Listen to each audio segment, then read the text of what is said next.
So what do you expect me to say? Let's get him!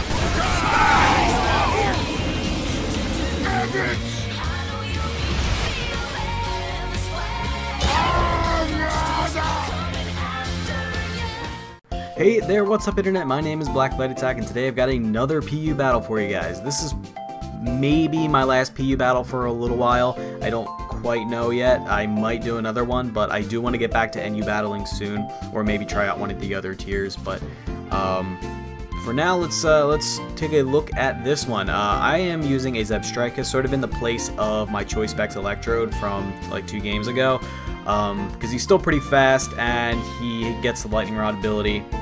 Doesn't quite have the speed the Electrode has, but he's still pretty damn useful, pretty damn good. Sandshrew, who is a physical wall, and Mighty Yenna, who is feigning a choice band set. Seadra, who is a agility setup, bulky DPS kind of guy. Golbat, who is exactly the same as the last game, and Glalie, who's exactly the same as the last game. Electrode on his team is probably one of the most threatening guys there. I do have the advantage of having a ground type and an electric type that's immune to his volt switches, but he's faster than everything on my team, and he is super effective against 2 members of my team, so he could be very threatening. Butterfree, who's just always threatening in my opinion. Piloswine, Maractus, Croconaw, interestingly, who I assume is an Eviolite Dragon Dance sweeper, and Magcar Go, who I assume is a physical wall, as he usually is. So without much further ado, let's get right into it. So I am expecting him to lead off with his Electrode so that he can Volt Switch Scout. And with that in mind, I'm going to lead off with Zebstrika, and that ends up being a perfect call. That is what he does, because I have Lightning Rod that's going to stop him from Volt Switching. I guess he doesn't know that I carry Lightning Rod, so he's going to go for the Volt Switch, give me the +1, and I'm just going to go straight for the Overheat, because I assumed that if he did call the Lightning Rod, then he probably would have hard switched into something that would not have appreciated an Overheat, either the Piloswine or the Maractus. And he's going to come back in with Magcar Go, I guess, figuring out right away that I am choiced. And I'm going to switch out into Seadra, expecting a Fire Blast, but he goes for the Earth Power instead. I am very shocked, because there's no way I'm going to stay in to take an Earth Power. I expected him to try to predict a little bit better, or at least just go straight for the Fire Blast. You know, just trying to hit anything. Or actually, to be honest, I expected the Stealth Rocks. But I'm just going to go for the Agility on the switch, because I am scaring him out with the Scald.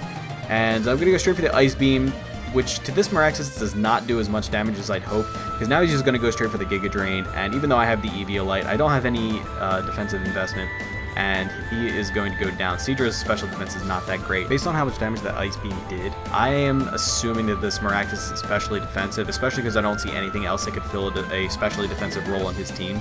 But either way, I'm going to go out into Glalie, scare him out with an even more powerful Ice Beam, and that's going to allow me to do what Glalie does best, and that is his sub-spike disable shenanigans.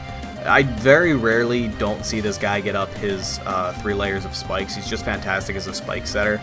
But gonna go for the first one here. He goes into the Piloswine to, I guess, take an Ice Beam, which never comes. He goes for the Icicle Spear here, which is kind of interesting, because I guess he was hoping to break my sub a little bit more easily and then get some more damage in addition to that, because multi-stage attacks do work that way.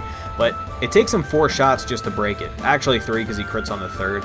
But it would take him 4 just to break it. So I could just keep going for subs if he wants to keep going for Icicle Spear, and as long as he rolled a 2 or a 3, it's not going to break my sub. That is really good news for me. So I go for the sub here, because either way I want to scout his attack to see what he's going to do. Maybe he wants to Earthquake now, but he goes for the Stone Edge, which I didn't really see coming. I think the physically defensive Piloswines usually don't have room for that. But luckily for me, it misses. It doesn't really matter that much, because I would have just disabled it this turn if it had hit. But it is good news for me, because I'm just going to go straight for the 2nd and 3rd layer of spikes while he brings in Croconaw. So Croconaw, I assume, is going to want to set up, and I'm like, okay, just get the spikes up, and then if he starts setting up, then I'll fodder Glalie and bring something else in. But he goes straight for the Waterfall, so I'm like, okay, maybe he's choiced or something. Maybe he's choice banded, possibly choice scarfed, although that would be just plain idiotic. Okay, that's great, so I'm just going to disable so he can't do shit this turn, right?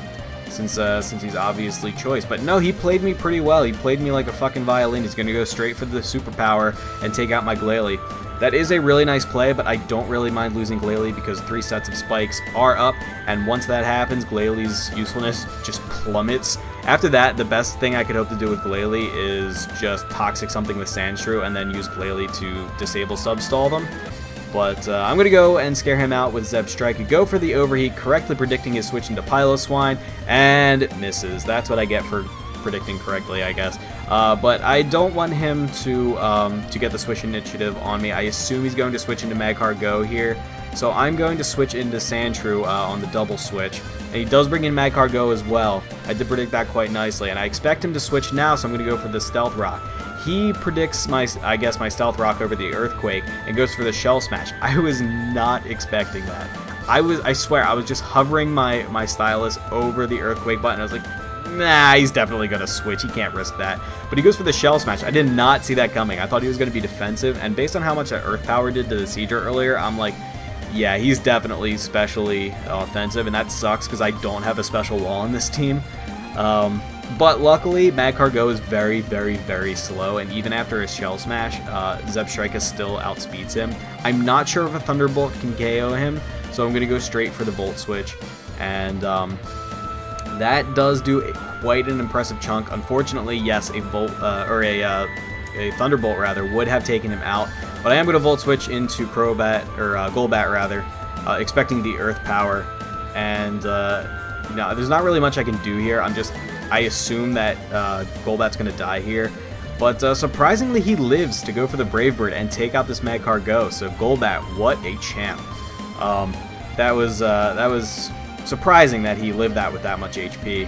And that Magcar Go didn't, pull some crazy, amazing, I have super awesome defense and rock typing and survive that Brave Bird. But anyway, I'm going to go straight for the Roost.